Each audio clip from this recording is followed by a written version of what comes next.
Welcome to Healing the Spirit, a space where we awaken our creativity, deepen our connections, and remember who we are through the lens of astrology, archetypes, and art making. I'm your host, Jonathan Coe.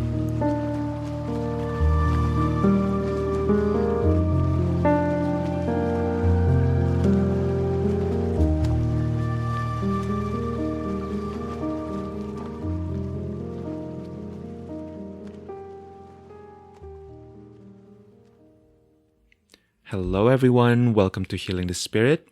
In this episode, I'm sharing a conversation with Sabrina Monarch, who is an incredible astrologer and the host of the legendary podcast Magic of the Spheres. In this conversation, we discussed all the things that we've learned over the years of practicing looking at astrological transits, especially in the context of creating forecasts and sharing it with our audience, with our community, and with our students. If you've been listening to Healing the Spirit for some time, you may know that up until recently, I was recording weekly contemplations on the astrology of the week ahead. And this conversation Sabrina and I had was maybe recorded about 6 weeks to 2 months ago, before I decided to shift the weekly contemplation practice. And so listening back to this conversation was really interesting to me. It reminded me of all the things that I learned from doing that practice. And I really want to share this conversation with you because, you were there for that process. You were there throughout my deep learning journey, working with the astrology of the week and learning how to put words around them. And I've received so many beautiful feedback from all of you on how that offering specifically had impacted your lives and had meant something to you. And listening to this conversation honestly made me miss doing those contemplations. So maybe they'll come back in some other format. So a little bit about Sabrina. Sabrina has been practicing and teaching evolutionary astrology for many years now. She was someone that I studied with pretty early on in my journey. And my experience learning with Sabrina was, first of all, just incredibly amazing. I really, really enjoyed the experience. And I would say it's truly invaluable to who I've become as an astrologer now. I can't remember how I found Sabrina's work, which is a bit unusual for me because usually I remember these things. But pretty early on, I signed up to her newsletter, which was where she was doing her weekly forecasts at that time. And if you know Sabrina, you know this about her, but she's truly a wizard of words. And her transmissions, as well as the vivid imageries that she was invoking with her weekly forecasts, not only inspired me, but they really heightened my awareness and shifted my relationship with reality. There was a way in which her forecasts were deeply alchemical and transformational. And I remember in those early days of learning astrology, before I was really fluent, right, in the language and the lingo of astrology, it felt so magical for me to experience astrology through her words and her lens and her delineations. And I was enchanted by the concepts that she shared through those transmissions. And it was super cool kind of walking into my daily life with the sense of wonder and noticing the synchronicities that I then started to experience. Since then, Sabrina has expanded her practice to also sharing about the various transits as they're happening on her podcast as well as her YouTube, which to me feel even more special because you really get to experience Sabrina's voice and her energy coursing through these transmissions. So, before we get into this conversation, a little piece of announcement is that Sabrina is currently running a Kickstarter campaign to support the creation of her forecasts and her podcast throughout the coming year. The Kickstarter is going to be happening from now until August 11, 2024. And if you support her on the Kickstarter, you can receive discounted tuition for her signature course, Evolutionary Astrology Intensive, which I was an alumni of and I would highly recommend. And you can also sign up for her workshops, readings, sessions, and a new course called Glamour Magic. I've actually pledged to support her, and I'll be retaking her Evolutionary Astrology Intensive and also attending her Glamour Magic course. So if you feel intrigued by Sabrina's perspectives and her presence and her voice, I invite you to check out her Kickstarter and to support her before August 11th. And yeah, maybe I'll see you in class as a fellow student. Alrighty, here's my conversation with Sabrina Monarch on astrological forecasting.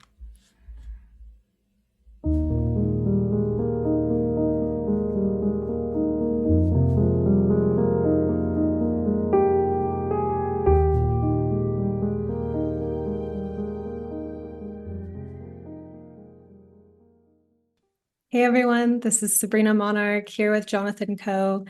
I'm of Magic of the Spheres podcast. Jonathan is of Healing the Spirit podcast. We are doing a kind of joint host, joint interviewee situation here to share this to both of our podcasts so we can introduce ourselves. And the thing that we're going to be talking about today was Jonathan's idea around both of us have had these forecasting practices with astrology. And so just talking about what we've learned from it. Mm-hmm. And this was really interesting for me to think about because I kind of had to go back into like, what's the water that I swim in? Like this was such a huge part of my life. So yeah, I'm excited also to hear from you about what you've learned from it. So just to back up, maybe Jonathan, if you want to introduce yourself. Sure. Yeah. Thank you, Sabrina, for that beautiful introduction. My name's Jonathan Coe. I am a mystic, an artist. I play many different roles, including astrologer, diviner. Um, I also work with energy, and so that's something that um, yeah, have just really enjoyed in the past few years, getting deeper into and honing my craft. And as Sabrina mentioned, I have a podcast called Healing the Spirit, and I do readings, I teach, and yeah, I think that's about it. I live in New York City, and I, yeah, Sabrina and I met in 2020, I believe, or 2019, somewhere around that, and I started learning from Sabrina, and yeah, it's been such a joy to get to know you and to collaborate with you and to learn from you. So, mhm. Oh, it How about has you, been Sabrina? amazing. Yeah. Um, I am an astrologer, counselor, coach, author, writer, novelist, mystic. I currently live in Portland. I'm about to move to Greece for an undefined time period coming up soon. Um, and yeah, I would say that, my astrology practice is rooted in evolutionary astrology, though I have studied other forms of astrology and have a multidisciplinary practice. And I have a clairvoyant life in terms of seeing little sparks of light that have guided me when I first started writing forecasts too. So that's cool to think about. Mhm. And yeah, my podcast is Magic of the Spheres, and I see clients and also teach astrology. Awesome. Yeah. So I'm thinking maybe we can begin with talking a little bit about how this practice has been um, moving through us and like what our practice looks like. That's something I'm curious about too, Sabrina, because I feel like every astrologer approaches it so differently. And I know you and I both approach the forecasting pretty much weekly, right? And that's I'm curious to hear what your process around that has been, what your relationship with looking at the astrology of the week ahead has been, and yeah, anything you want to share about that. Mhm. I started writing weekly forecasts. I mean, I even started writing horoscopes for like 6 months and realized I did not like writing Mm, horoscopes for all of the signs. It was a massive, massive undertaking. Like, it's incredible that astrologers do that. I mhm, realized that I liked to talk about the energetics of the moment in time for everyone, like kind of like an overall weather report. And I realized that, I come at it from a creative writing background, a poetics background, and I figured out through the course of my forecast writing that I have a gift for saying things that people either needed to hear or people feel like I'm talking directly to them. mm, And I'm just tuning in and like reading I sit down with the transits and get visions, ideas, images, sit down, write about it. Like I'm just in my channel, and what I end up producing has something to say to the people that are called to it. And I wrote a forecast every week, barely missing a week ever for like 7 years. And then I let it go. So at the moment, I am producing like regular like astrology content, but it's not the same. Like I had a really strong ritual where I wrote the forecast like every Saturday morning. I like woke up, would write, and like basically secrete the forecast out in like 2 or 3 hours. I just like sit down and do it. And then a couple days later, I would edit it, make it into a post. I got into a habit of also putting it on YouTube or my podcast. And yeah, it really shaped me as an astrologer to do that. mhm, I really refined my delineation. For anyone who doesn't know what delineation means, it's astrological interpretation. But I increased my delineation skills. I realized that forecasting is almost like a genre of writing, like it's an mhm, oracular writing style. So you're basically like casting out a message to the field, and that's like almost like a type of writing in its own. Um, and currently I'm actually looking to free up more time in my weekly schedule to come back to a practice mm, because I miss it. And I'm just like very busy that like I have time this weekend and I'm going to sit down and write or maybe make a video. And I'm looking forward to that. But I'm like, it's time to start to pave out more time. mhm. So that's just kind of a little bit about the practice. I'm curious, yeah, about you, how you've been approaching it, how it's felt to have this practice. Yeah. I mean, first of all, I think 7 years is just incredible, Sabrina. That is true dedication. And yeah, I think as I'm hearing you speak about it, it's also really helping me reflect on my own practices. And so for me, to be really honest with you, when I started out maybe about a year and a half ago, I had a lot of resistance around the idea of doing forecasts. And I had been inspired by your forecast throughout the time when I was studying with you, but it never felt like a calling to me. Like somehow I was just always, yeah, in a way, kind of resisting it. And I remember even when I first started learning in your container and also with um, a couple other teachers, I was very much resistant to the idea of transits, just in general. There was something about transits that felt a little sticky to me, and I didn't fully know what that was about. And I had to kind of go on this journey. I once had a friend on my podcast who said something along the lines of how, for her, working with transits is a practice of allowing her relationship with these greater beings, right? Of the planets and how they interact with her and her chart to actually transform her life. Funny enough, my friend Jacqueline is a Virgo rising and Pisces sun as well. So there was just something there in what she said that really moved me. And then I think brought me to a place of curiosity rather than just kind of being stuck in what my mental conception of transits were. And so I think it was somewhere in fall of 2022 that I started to create forecasts. I call them contemplations because for me, that was something that I kind of had to um, work around. Like I had to think about like what are some of what's the framework, what's the lens that I want to put on this practice, this activity that can make it feel authentic to me. And one time I was talking to um, Diana Rose Harper, a mutual friend of ours and one of my mentors as well. And she mentioned this idea of contemplating, contemplating astrology and the chart or the placements of the planets for the coming week.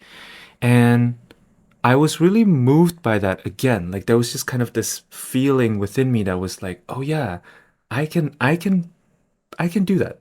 Let's see what happens. And so in the beginning, I was really kind of using I asked myself, I would look at the transits and I would ask myself, what are some of the questions that come up here? And what would I like to have people reflect on? You know, because that feels to me like this spacious and opening way of approaching the transits where we all can glean different things. And so, yeah, ever since then, I've pretty much shared weekly contemplations on the podcast. I've had maybe a couple little breaks here and there. And then there was also a moment earlier this year where I seriously thought about not doing it anymore. But then, I guess similar to you, there was a part of me that really missed it. And I think there was something about the process of the ritual of sitting with the planets every single week and allowing myself to be held in that way, right? To be witnessed in that way, and also to communicate with the planets that actually really ground me. And I think over time, what I've realized too is that my conception of time and astrology has shifted so dramatically, actually, from the practice of looking at the astrology every single week. hmm Yeah, will you say more about that? Like what's shifted about your perception of time? Yeah, I think when I first learned astrology, this is something that recently became clear to me that I was a little bit stunned by, which is that when I first learned astrology, right, even just visually, we would look at the birth chart and then later we would overlay the transit chart around it, right? And so there's kind of a sense of separation between the birth chart and the transit chart. But in allowing myself to contemplate on the astrology every single week, what I've learned is that even our birth chart is never static, that there is something that's always happening to that birth chart, right? I mean, on one level, it is static because the birth chart was determined by the time when we were born, the day and the time when we were born, as well as the geographic location. But the transit is always Yeah, always acting upon the impacting it. chart. Right. Yeah. And so like if the chart is this multivalent, multi-layered influence, right? And speaks to the kind of cosmic signatures of energies that are moving through us when we were born that we carry throughout the life.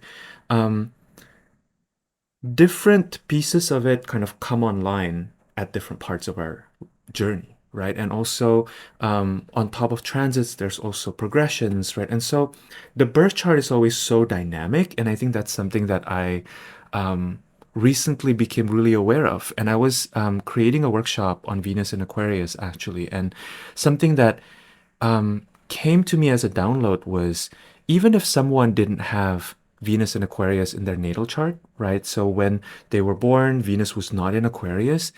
If they were born, say, in 1980, they would have experienced the Venus in Aquarius transit about 47 times throughout their lives, right? And so all of us get to experience astrology because there are always all these moments, right, when the planets would visit certain signs or be in certain signs, and Yeah. that impacts us in some ways. Yeah, it gets actually, this is really psychedelic. Like, I think Mm, something that if you observe transits in a diligent or devoted way for a period of time, that you actually get to experience certain mm, cycles returning, where it's like when I think about my memory through time, I think about a lot of events in my life through the perspective of transits, not mhm, necessarily like, also maybe the year or the season or something like that, or the era of my life, but also definitely through transits. And like one in particular, for example, like Mars retrogrades have a huge storyline with those. And so every time that Mars retrograde comes around, it's like an accordion pulls out where it's like every other Mars retrograde I've experienced is part of that story that's getting pinged. And the mhm, storyline has developed and deepened in surprising ways over mhm, time. mhm, But it's just really, I sometimes people have like absolutely no interest in astrology. They think it's bullshit. They don't think it's real. And I'm like, where's the poetic sensibility in people where it's like, don't you want to know like the arrangement of the stars and planets that first night that you kissed someone that you end up marrying, and noticing mm, how like when planets return to that spot, there's some kind of development in your relationship. Like there's a poetic mapping, like, don't you want to know like people drink wine and they'll talk about like the terroir, like the soil and like the quality of the air, whatever people who talk about wine are talking about, mhm. excuse me, but it's like with astrology, it's like a similar poetics of Yeah. time. And I wish people really knew that. And for me, forecasting has been like at least one way to kind of seductively invite people into that. Where, if I've had the experience of someone coming across my forecast who is maybe a skeptic, which is not my main audience by any means, but when it's happened and they notice that what I'm speaking to is correlating with the events in their life, it's like, there's an invitation to a deeper context, I Yes. think. And I think with Yes. forecasts, I've been, you know, it's been such a practice that even kind of feeling into like why I do it or like what it's for is interesting to think about. Like for one, I write, we're both writing about weekly transits. So it's Mhm, so in the moment. It's mhm, like, this is what's happening now. This is the quality of the moment. And I think that if you're not an astrologer, like, and you're going to talk about the quality of the moment, you could talk about the quality of the market, the mood of the people in a country, mm, right? Like, what's the cultural trends that are happening? And you can name those things. But when you name the quality of time through astrology, you're speaking to these like esoteric threads that actually everyone is inside of and can feel. And when you put language to it, it creates lucidity inside of this waking dream that we're mhm, living. And I think that, you can forecast astrology to help people anticipate something that's coming so they can like plan or work with it.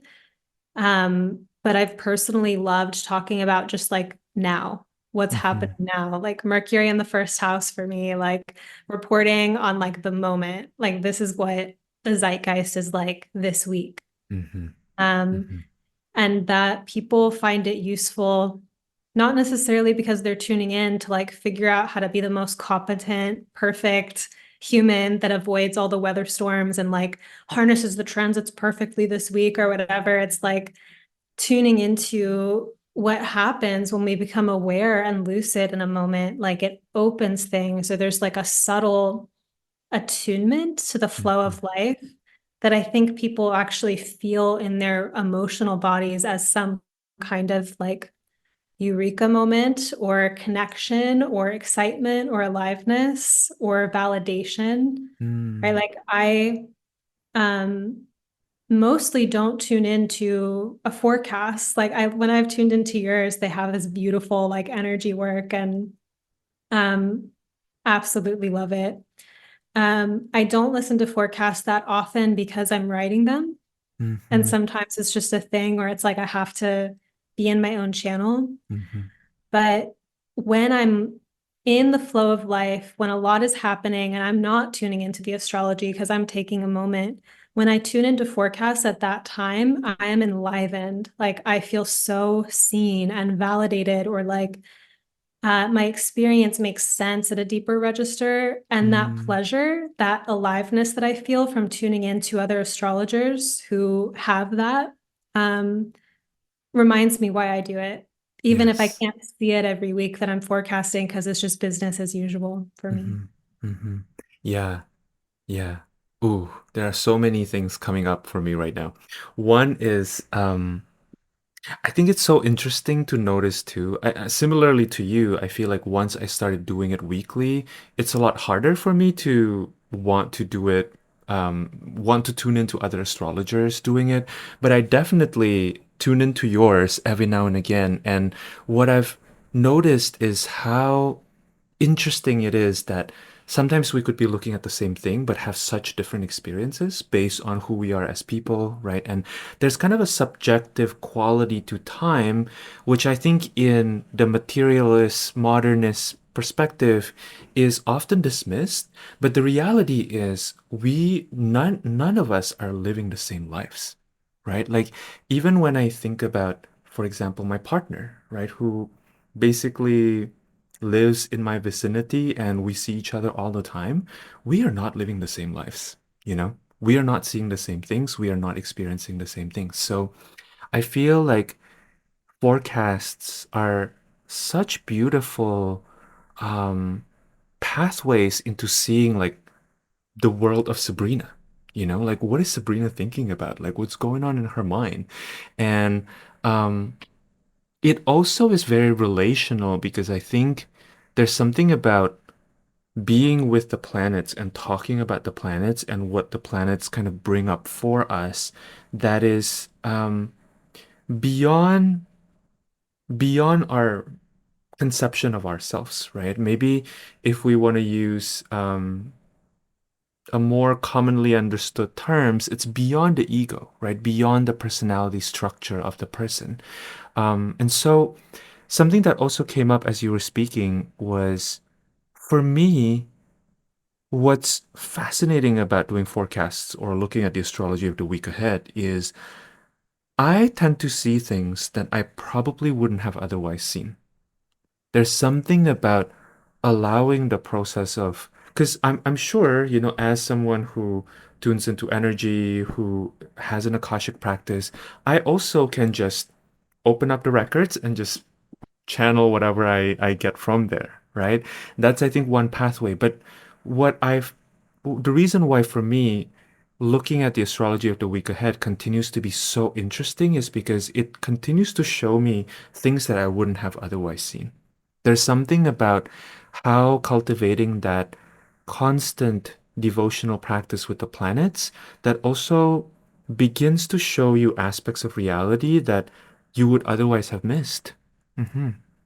And you know what I feel like both of us are doing with this too is that we approach our contemplations of the transits from an alchemical, magical, like energy work kind of space. Definitely. You and I are not dogmatic about what we think transits mean. We don't Mm, doom and gloom, or mhm, like just talk about like things at a more superficial level. But I think we kind of tune into the stories and maybe empathize what's challenging here, like what might be hard, like what's the medicine, like what's the secret hidden opportunity, like what's the mhm, gift. And like mhm, that level of reflection that goes into it beforehand is this synthesis of our astrological acumen, but also like our other energetic practices or just our consciousness that we're blending with it.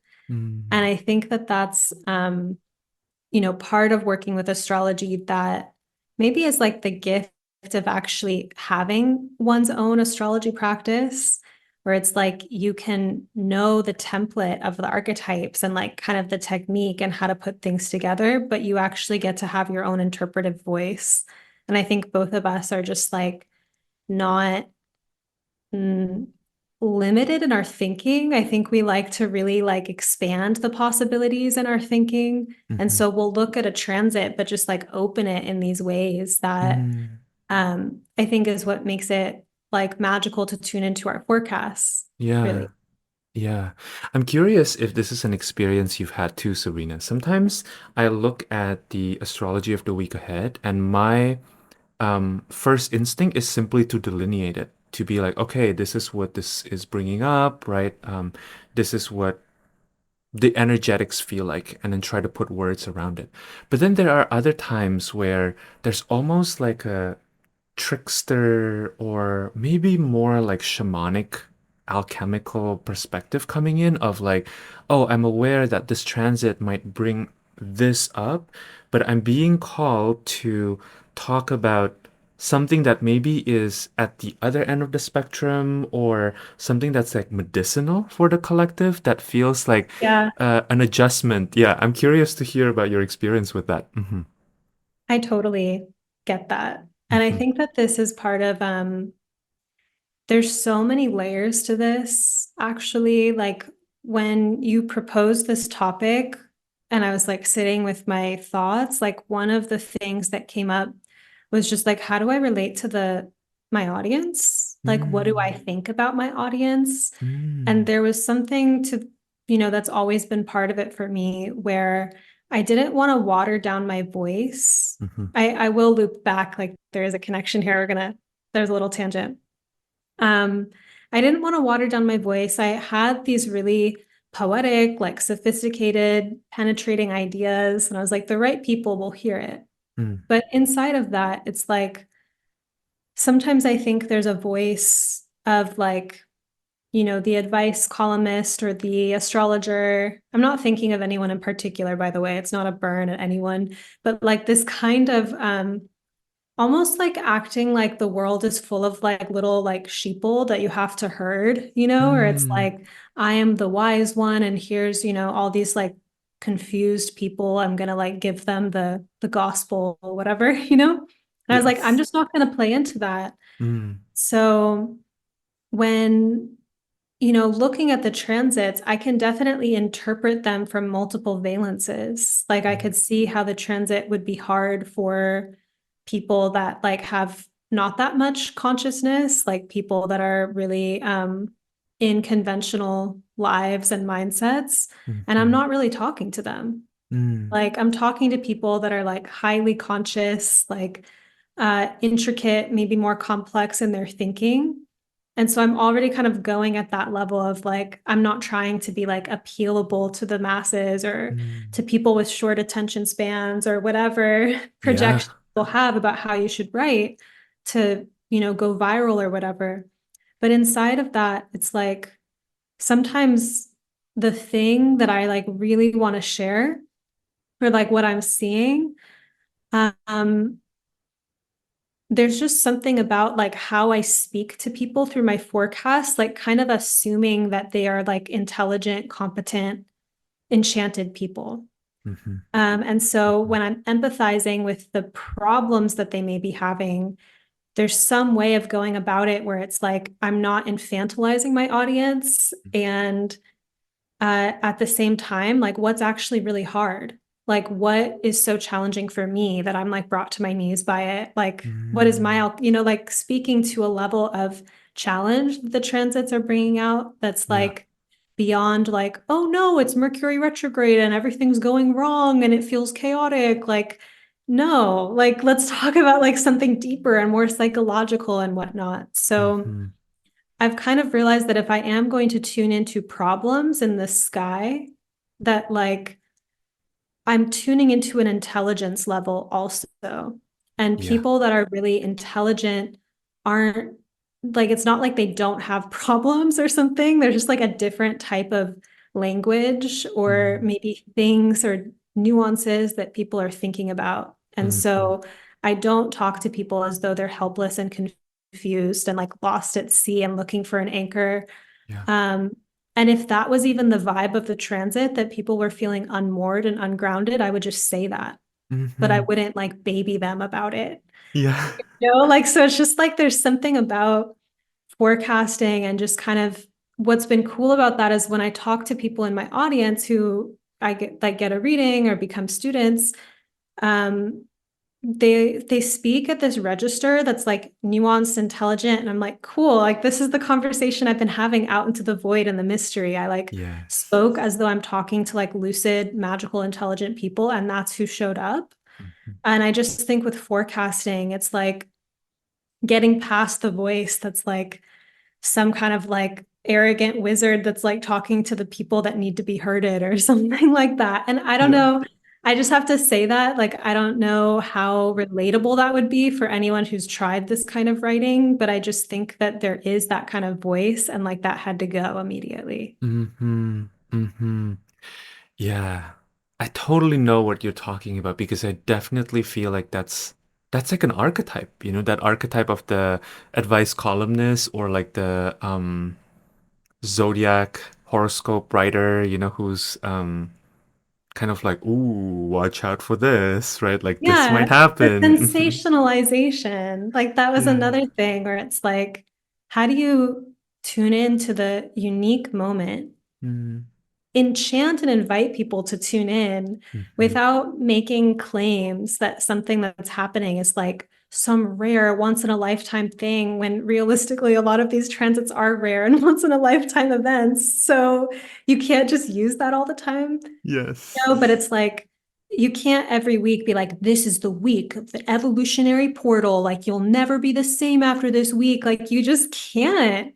It's like you have to get more creative.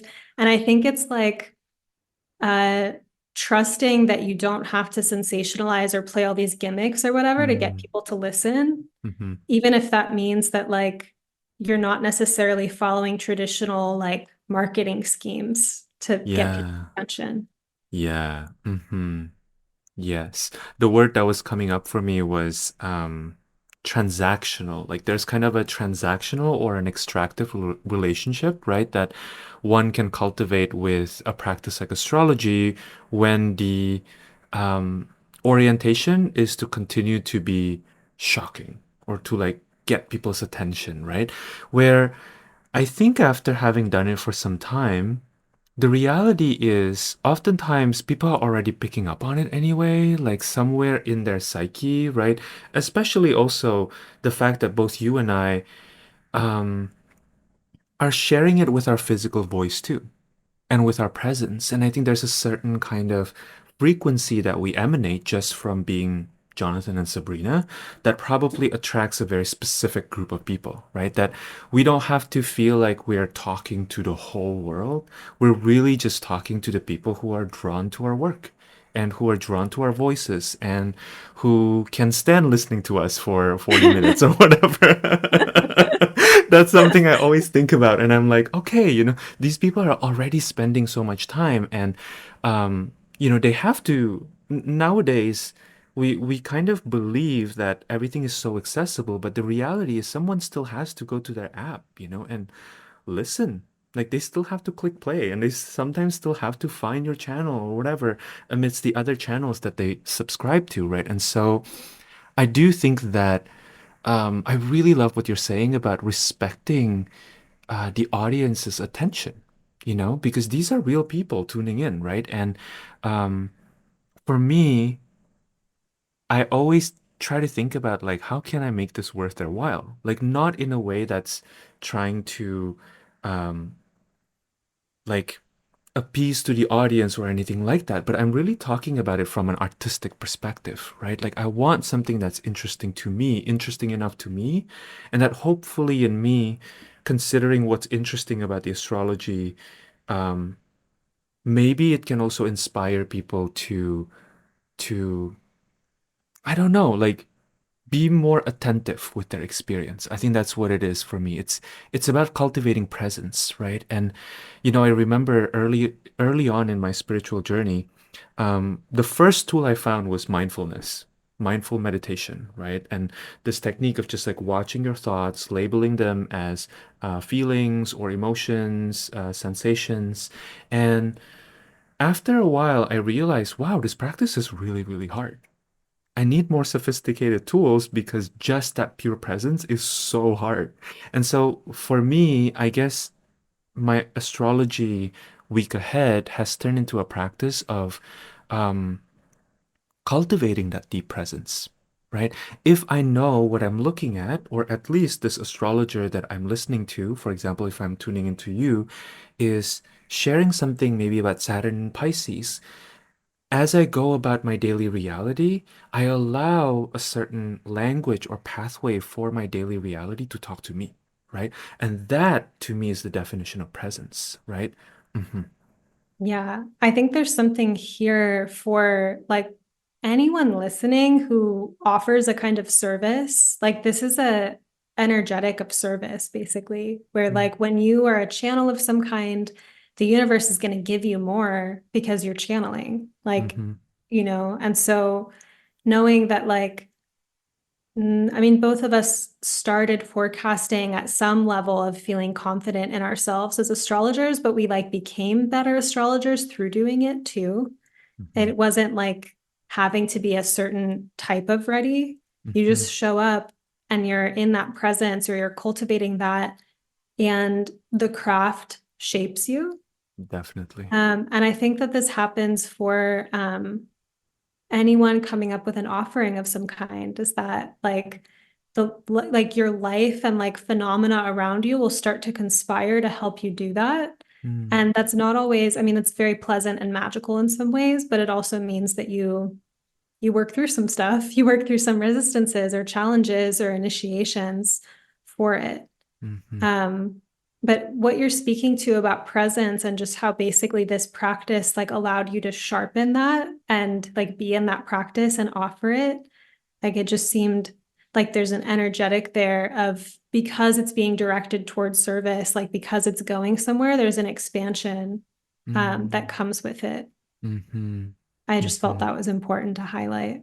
Yeah, thank you for that reflection. Yeah, I think there's definitely resonance and truth in that. I also think that um sometimes I'm curious about your experience with this, Sabrina, too. But sometimes what I found is um people found my work and this kind of forecasting after having been exposed to a way of forecasting that feels limiting to them in some shape or form. And um, I also like thinking about these weekly or at least regular interval or practice of looking at astrology that you and I do as this.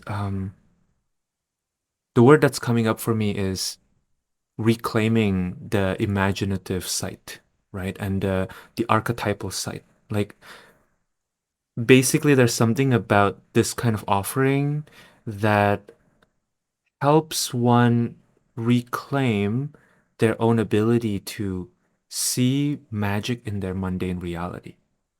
Hmm. Exactly. Hmm. Yeah. I think people don't always know at the beginning what astrology is capable of. Hmm. Like there's a lot of preconceptions about what astrology is, and like the deeper you get into it, the more rich and mysterious it actually becomes. Hmm. And I think that's true even for people that are astrologers and are in the practice, because there's like these layers to go through of deconditioning and like, deconditioning from conventional worldview mindsets and whatnot, and opening to like what is actually there in the mystery, like Hmm. how it wants to move through us. Hmm. And yeah, for people listening, it's just um this is something too, like I feel like this is coming to mind. I had a phase of reading a lot of classic literature in high school. I read like tons of old novels when I was younger.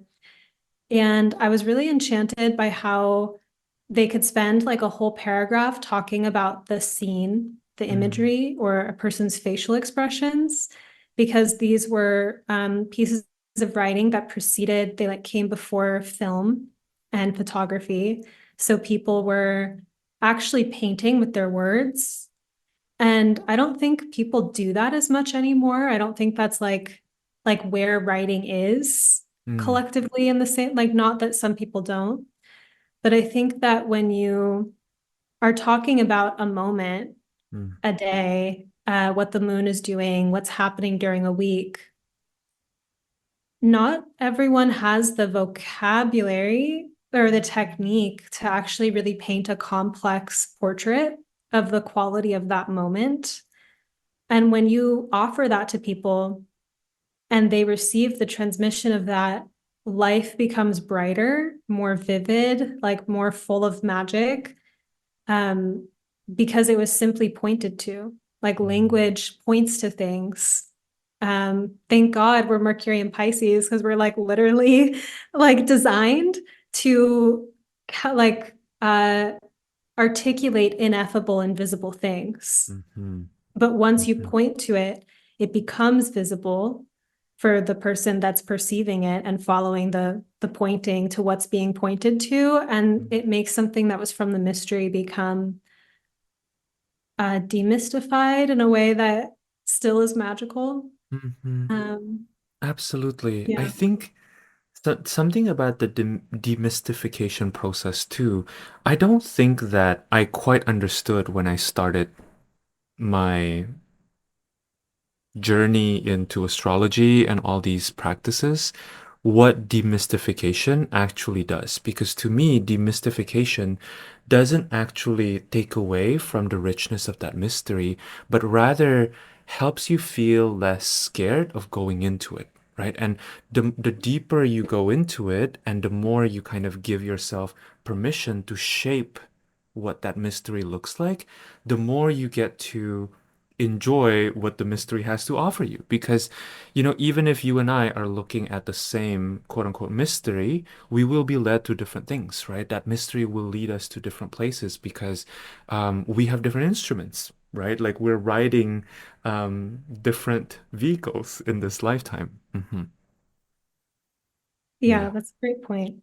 hmm hmm Um, I'm curious, Sabrina, to hear more about periods of not doing forecasts for you. This isn't something that I've experienced a lot of. I caught a glimpse of it earlier this year, but I'm curious to hear how that experience was like for you. Yeah, so I started studying embodiment. Studying is a really interesting word to use. I guess like practicing, but like studying with embodiment teachers. And, my entire life, um, I remember even just like being a kid and like sitting in some uncomfortable position and making something, like drawing or whatever, and then realizing my body hurt after a Mm, while. mhm, And so my creative libido, like my creative capacity, doesn't care about how it feels in my body. Like I can just write and like read and read whatever till my body hurts. mm, I can't do that as much anymore. And I felt like my production, the style of my production for those 7 years, I was young, like I'm still young, but I was younger and was just like pounding the pavement. Like, I'm going to become a professional astrologer. I'm going to write these forecasts. I'm going to advertise them on Facebook every week. And like, what I had my little strategies, for building an mm, audience. And I put in a mhm, lot of not just labor, but body labor to like sit through all of that production. And by the time my Saturn return came and I like had had some success in my business and had a good savings and like went on this like life-changing trip. I saw you on one of the stops and I went to I like did plant medicine mhm, and then had these huge experiences. So something that was happening basically was like my life became this has always been the case for me of like I write a lot, but sometimes life gets so busy and exciting that I feel like I don't have time to write, mhm, and like my writing practice goes to the wayside. mhm, And I just felt like that 7 year pattern of all of those like that ritual of writing, I felt it just kind of burn up in this like fantastic, very long firework experience of just like having uh a life that was so incredible for that time period, like things that were happening that was just like, I'm sorry, but I'm just gonna not work right now because something is happening. Like, I need to do Mm. this, you know? Mhm. Mhm. And it was inside of that space where I was like, okay, like I'm done writing the forecasts. Mhm. And it felt really things had to get that, extravagant or whatever to like, but I did that and then some time went by and like the pieces settled in these new ways, like life moved on. And I still kept like writing kind of randomly. And then what I noticed was that my style of production, in terms of having such a set ritual, made me not have to think about it. Mm. I didn't have to sit down and plan what should I write about. I already just knew I was going to write about the transits that were happening in a given time period. I didn't have to like think about it any more than that. So now like I'm feeling that craving and yearning again for that particular like weekly ritual and just Mm. have to fit it back into my life. But I Mhm. think it was necessary. Like part of what happened inside of that amazing time period I had traveling was that everyone I visited were friends pretty much that I made on the internet and that I'd known for years. Mhm. And I was investing in my internet life a lot for years. Mm. And then something just took off where it's like I had the calling, the resources, the time to just like travel and like live my life. Mhm. And like personally, I just needed to do that. Like, Mm. and I think there's something like Simone Soul like posted about this, like something about like some years in your business, you just need to make less money. Like you need to Mm. like do other things for yourself. Yeah. The forecasts were like, you know, not necessarily what I make money doing, but it was like how I was like cultivating audience Yeah. and I let it Mhm. go for some other personal things. Mhm. Mhm. Um, was that the question that you asked me though? Like, Yeah, I guess maybe the question underneath the question was, I'm curious if that time away from forecasting oh, help you learn something about um how this practice has shifted and shaped your life. Mhm. yeah. So this was really kind of a startling discovery, but I noticed that when I took time off from forecasting, my life got more intense. Like it was Hmm. almost like forecasting was remediation because I was always doing energy work and I was always filtering the energy through that. And when I just put it to the side, my life events got more intense, but that could have been for other reasons and whatnot. Mm. And it was important. And I Mhm. realized actually that like astrology is a lens and that sometimes you look at life through the lens and sometimes you take the lens off and just start with life. Mhm. And I think as someone who is a career astrologer, it's like I don't have the impetus to take off the lens for too long. I Mhm. live with the lens. And because Mhm. I live with the lens, I alchemize a lot of common, like, oh, I'm scared of the transits and now I'm anxious. So, like, I don't have those issues so Mhm. deeply because I've alchemized them. Mhm. And it was important to take a perceptual vacation Mm. and to feel the actual desire to come back. Mm. And within all of that, I just think that if you don't have a grounded reason to be with astrology all the time, it's easier for people to just kind of flippantly be like, I don't care what the transits are anymore, and just like go move on with their life. Yeah. But if you're invested in astrology because it's a craft that you offer, it's your career, you do have to get more in this kind of sobriety about what does it mean to have a relationship with this lens for a long period of time Yeah. in a way, and I think that's part of why my lens actually has some of the power that it does is because it's deeply refined and cultivated. I couldn't afford to like not have it. Yeah. or put it aside for too long. So I had Mm-hmm. to learn how to make it livable and like enhance my life. Mm-hmm. And that's where people have these issues with astrology is they have an anxious relationship to it and it makes their life like worse feeling. And it's not astrology's fault, it's the relationship with the craft. And I think forecasting regularly almost forces the point of working through that. If you're Yeah. gonna, one, enjoy it, and two, create forecasts that um, have a feeling quality to them that's enjoyable or loosens knots for the reader. Mm-hmm. Mm-hmm. That's beautiful. Yeah, it's making me think about how, for me, the experience of moving away from looking at the astrology of the week ahead was really impacting me in terms of my ability to be articulating, even to myself, to my own internal landscape, what I'm perceiving. Because there's something about the act of continuing to sit and to let myself see things and to listen to things that are existing in the subtler realm than what we've been used to, and what we've been trained in.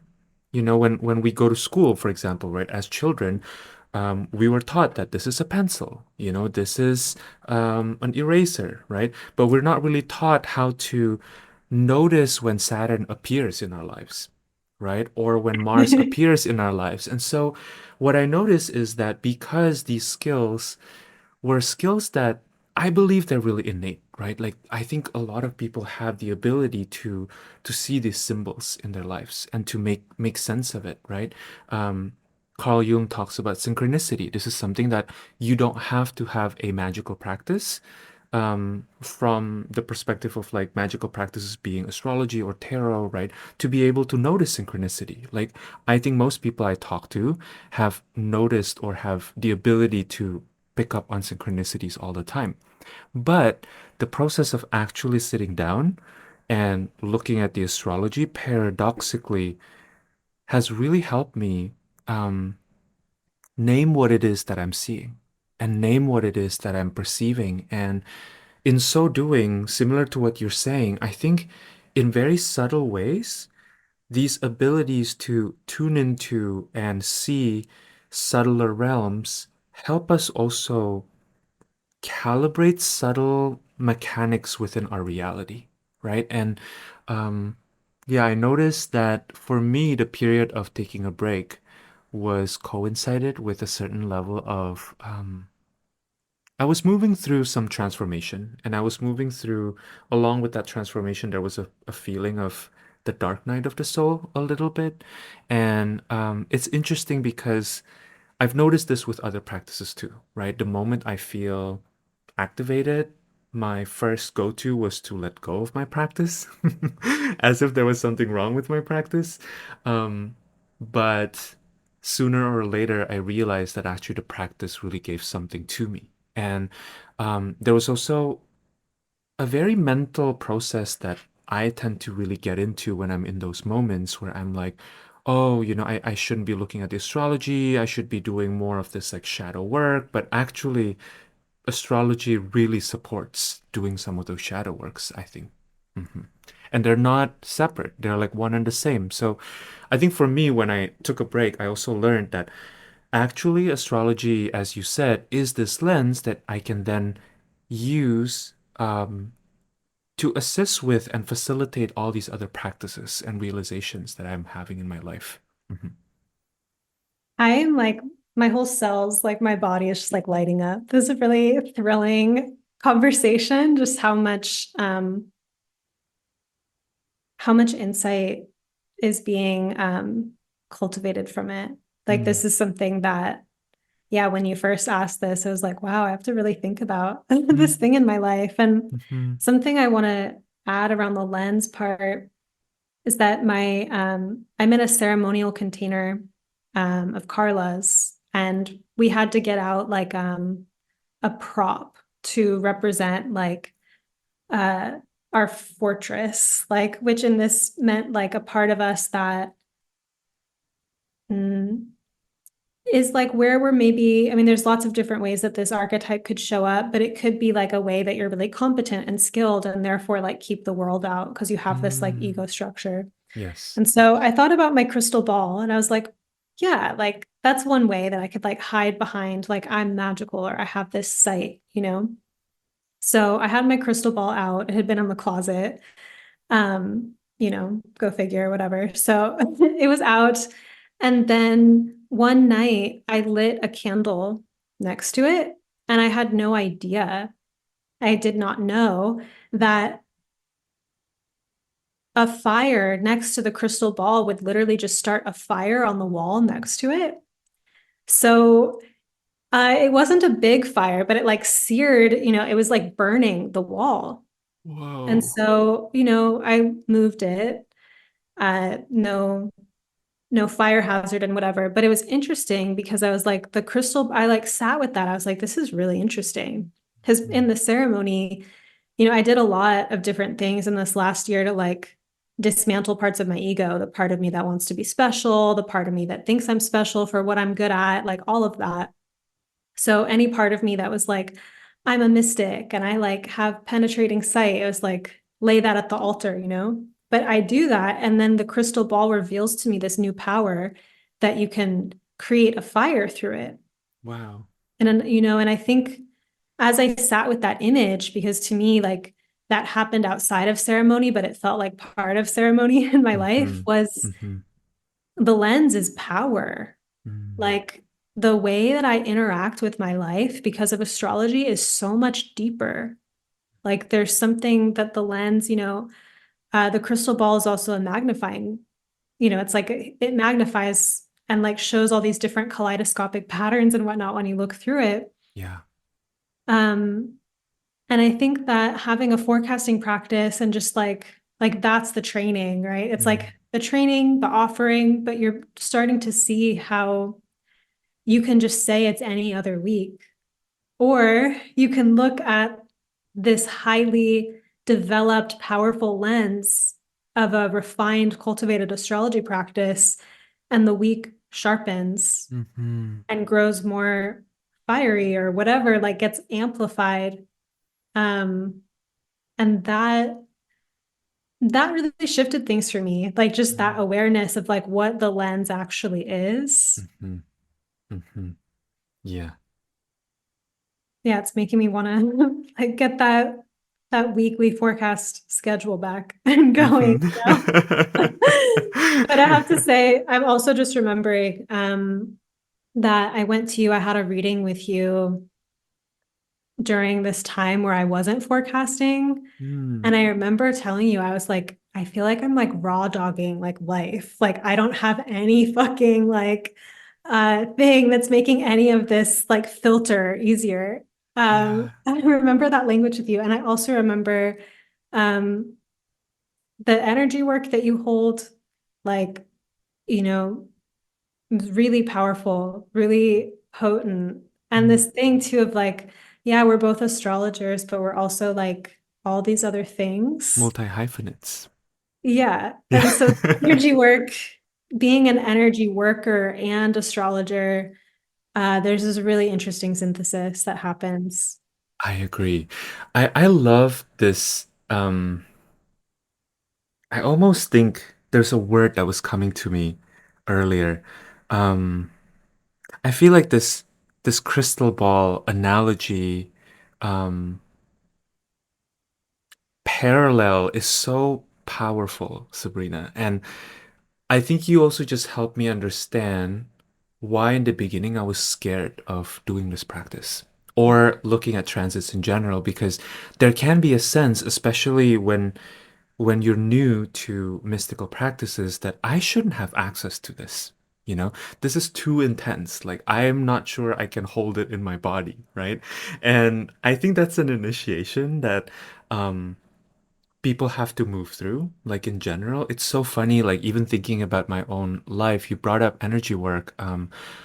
I actually found I started studying astrology and energy work around the same time, but energy work wasn't something that I was super public with because I think it took slightly longer for me to be comfortable with what my lens even is. Like I was definitely doing them in sessions, but I didn't talk about them because I didn't know how to talk about them. Like the idea of trying to talk about energy work felt so numinous and so um overwhelming. Whereas astrology, I think we learned through talking, so then we are like, okay, we know how to do this, right? Um, but regardless of whether we are trained formally in certain like energetic practices or energy work lineages, I think that um, at the core of it, energy work is really about moving things around on a subtle level, right? And knowing what to do with it, knowing how to interpret the very subtle messages and to track them and to see where they lead us, right? And to know which energies, how to be with which energies, you know? And in a sense, yeah, I think to go back to what you were saying earlier, for me, part of working with that fear has been letting myself go there, you know, and see what happens week after week, right? And from that point too, realizing that wherever I go, whichever modality I use, the only thing I ended up finding was myself. So it's like I can't really run away from myself, right? I end up seeing more of myself, and I think that can be both an exhilarating and a terrifying prospect at the same time. Hmm. Hmm. Yeah. Well, I love, as a Pluto-centered astrologer, any exploration of like owning our power is kind of where it's at, Hmm. um, and kind of Hmm. inevitable, Yeah. like when we have power, it speaks to us whether or not we're embodying it. Hmm. And the degree of embodiment is like the harmony that we have with it versus when Hmm. it's like on the outside as some like taboo thing. Yeah. It's just like an interesting inheritance for us all to like Hmm. be with the actual power that we have. Yeah. Definitely. Definitely. Um, this is making me curious about, I'm trying to think of a phrasing that makes sense here. About how forecasting and looking at astrology on a week by week basis or regular basis, how do you think they've assisted you in teaching astrology?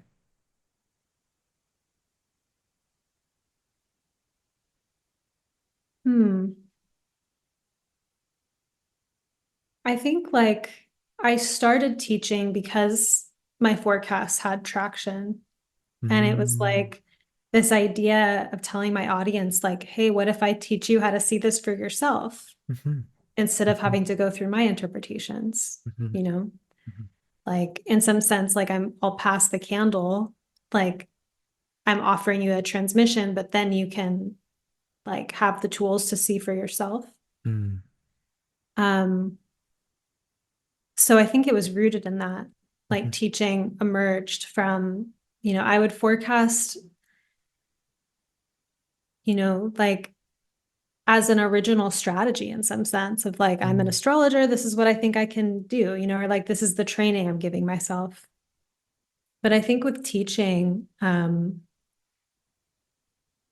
like client work also, it's been actually learning how to read people and like read people's weather patterns and map it and synthesize it with astrology because Mm-hmm. people have parts, people have like patterns that they play out and whatnot. So I think my experiences of being held by teachers and coaches and also like just talking with a lot of people has been like teaching to me is so relational. And I think the Mm-hmm. forecasting part is more just the acumen of the astrology language, but I think Mm-hmm. there's all this other part about translation Yeah. and how the language becomes relevant Mm-hmm. to individuals. And so I think that I don't have I I could be teaching basically about like everything that Saturn is and like all these different ways Saturn shows up. But the more I get to know a person, I'm like, this is their weather patterns, or like Mm, this is something in their past that they mhm, like are working with, mhm. or, and I'm starting to map the person, Yeah, you know, yeah. and then it's like the relationship between the person and the craft. Mm, And I love that. Like it mhm, really, there's a way that that's become really natural to me mm, over time. But I think forecasting, I started that before I even had those skills of working mm, with people at that level of depth. And mhm, the forecasts were like a kind of a call out to the world of like, hey, I'm offering something like, and it just kind of started out that way. mhm, And that drew the people in that were like, oh, she has codes. But then mhm, I'd talk to people and be like, wait, how do I translate the codes to them or understand the human condition better? Like, so there's like this process of coming into translation. mhm. What about you though? Yeah, good question. As I was asking you that question, I was also thinking like, how has that shifted my teaching?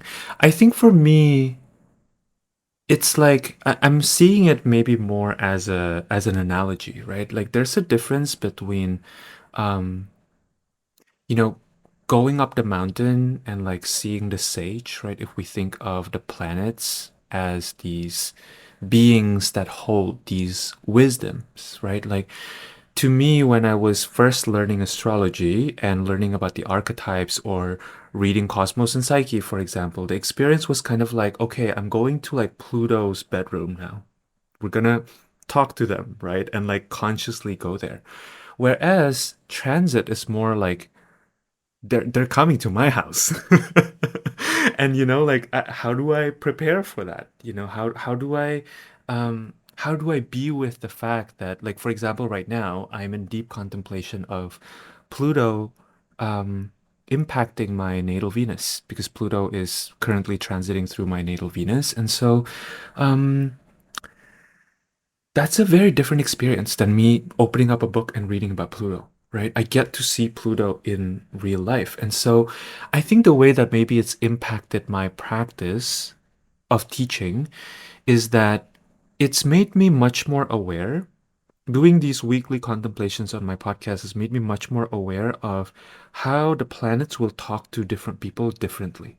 And we know this, right? I mean, one of the astrology 101 principles is the multivalence of the astrological symbolic language. But I think the extent of that wasn't something that was embodied in my knowing until I started doing it week by week, because I continue to be surprised by, oh, this week feels very, um, like, for example, I'm thinking recently of the triple conjunction, right? Where Sun, Mercury, and Saturn was conjunct in Pisces. That did not turn out to be like anything I had thought it would be. And so that really gave me an experience of like, oh, the next time I commune with Saturn, especially thinking about Saturn, Mercury, maybe.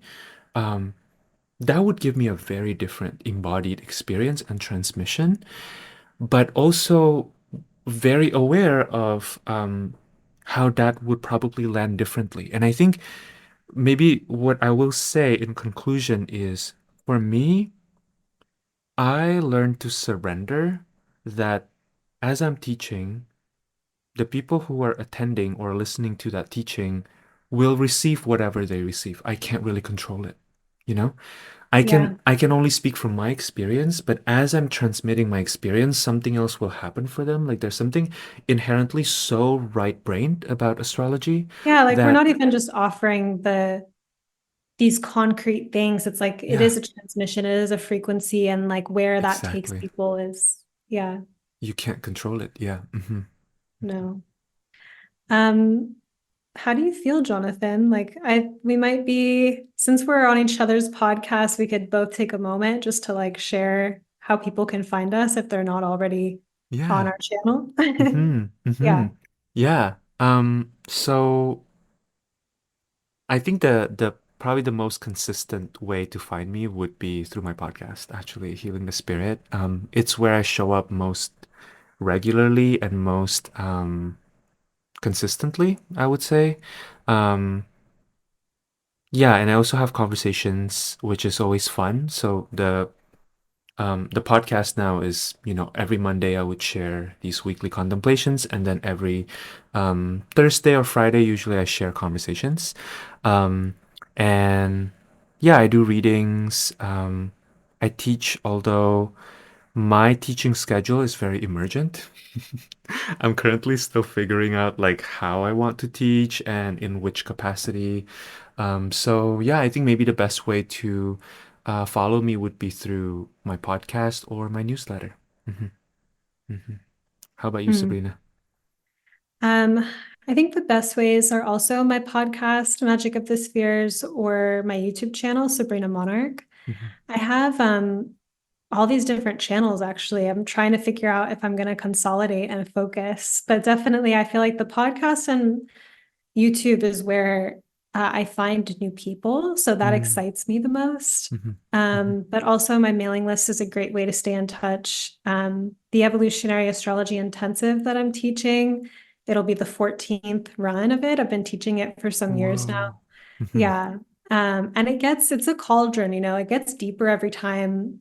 And I'm noticing that my students get it quicker. Things are clicking quicker. And I think there's something about the field where it's like you step into the class and it's like there's the history of all the other students who have been there before. And like you mm just kind of tap in. But I've been hmm really thrilled seeing my students this round forming these like really intricate, sophisticated interpretations of mm charts and like hmm just their astrological acumen is just so it's like rapid how it's set in for them. And like this is hmm really interesting. But the hmm class, the purpose of it is to, through a series of transmissions, introduce the signs, the planets, houses, aspects, like steadily put it together from the evolutionary lens, which really highlights Pluto and the lunar nodes to give this mm portrait of like, why are you here as a soul? Like, what's this deeper, basier undercurrent that you're living hmm out here? Like, how is your soul and your human?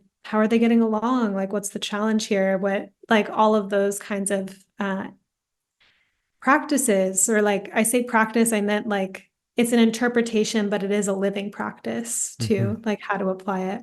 Yeah. So I love this course. I'm excited to be offering it again. It begins April 2nd and hmm people can apply by March 29th. So yeah, that's like a great way to get started. Um, Otherwise, following me on hmm Magic of the Spheres and Sabrina Monarch on YouTube. Yeah. Awesome. hmm Um, yeah. Any other final things that want to come through about forecasting or about having a relationship with astrology in real time for you? Um, not on that per se, just like gratitude for these years that I've gotten to know you and work with you and collaborate with you. And just to get to like in this conversation as an example of like bouncing off ideas and just the magic of that. Like I Mm, really I wish I had like a word for it because it's like there's a companionship or like mm, being like in the practice together. mhm, It's not the same as colleague, even though you could call it that. There's something mhm. more enchanted about it. So I don't know what Yeah. the word that I'm searching for is, but Mhm. Kinship, maybe? yeah, Mhm, kinship. mhm. Yeah. So and thanks Likewise. for this idea for this conversation. So it Mhm. really catalyzed a lot for me. Thank you, Sabrina. I've also just really appreciated all that you are and everything you bring to the world of astrology. I feel so enchanted every single time I tune into your work and get to share space with you and to learn from you. I feel like you are just so perpetually inspired. There's a way in which I think one of the things I just deeply admire and love about being around you is you have access to this really enchanted and creative way of looking at the world that I think is really beautiful. And yeah, for anyone interested in learning evolutionary astrology, I highly recommend Sabrina's course. I went through it and I just really, really loved it. And I think There's something too about the way that you constellate community that is so unique. And I just always, when I think about you, one of the things that always pop into my mind is I see you opening up the gateway to like your student communities and like you just like shine in that space, and there's kind of um it's such a natural gift, it seems like to me. I don't know if it feels like that to you, but it feels like such a natural gift of really being able to like mentor interested students and seekers that are seeking to deepen their connection with this language. Yeah. Oh, thank you, Jonathan. I felt like my heart, like getting to this place of like, I have to grow to be able to like, but there's something I read a while ago when I first became an astrology teacher. I like Hmm. a dork bought a few books about how to be a teacher, which I didn't read. I like thumbed through them. But one of the things that I thumbed through that actually was probably why I bought all those books, like just for this piece, was that the teacher sets the tone. And I Mm. just think that like there's a maybe like an idealism that I have about like what's possible when people come together, and that I think people are receptive and they can hear that invitation. And so that's, yeah, I love like creating spaces and kind of inviting forth an experience that's at a register beyond what might just happen if, we just gather and like shoot the shit. Like what it would Mm. mean to like go beyond. Yeah. Like that's what I'm here for.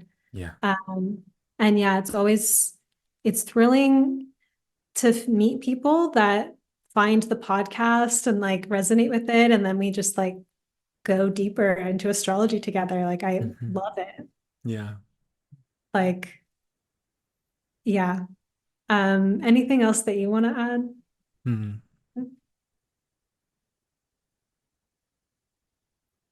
Yeah, I don't think so. There was something that I was kind of feeling into earlier. Okay, yeah, maybe I'll end here. I feel like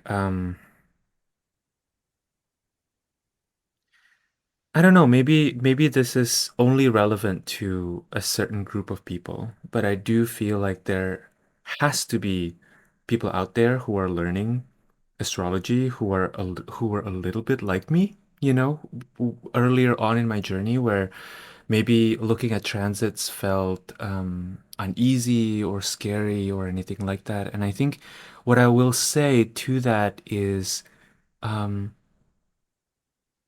to not think that there's anything wrong with feeling that way, but also to continue um, pressing that feeling, and questioning that feeling because I do feel like something I've had to learn over the years I've been practicing astrology is that astrology does allow one to cultivate a different framework and a different lens and perspective on life, right? And so that process of migrating from how we see the world, which is impacted a lot by our families of origin or by the collective, by the culture, into this other way of being is often a little uncomfortable. And I think that it's okay to um, name that discomfort and to be with that discomfort and just let that discomfort um, transform us in some shape or form. And yeah, I think there's such beautiful divine timing to how this language shapes us. And it shapes us all differently. And also the timing works differently. And it's kind of, yeah, it's a mystery. Hmm. Hmm. Thank you for that. Thank you. Thank you everyone for tuning in. I feel like I'm good here and flowing. Me too. Thank you, Sabrina. Thanks, Jonathan.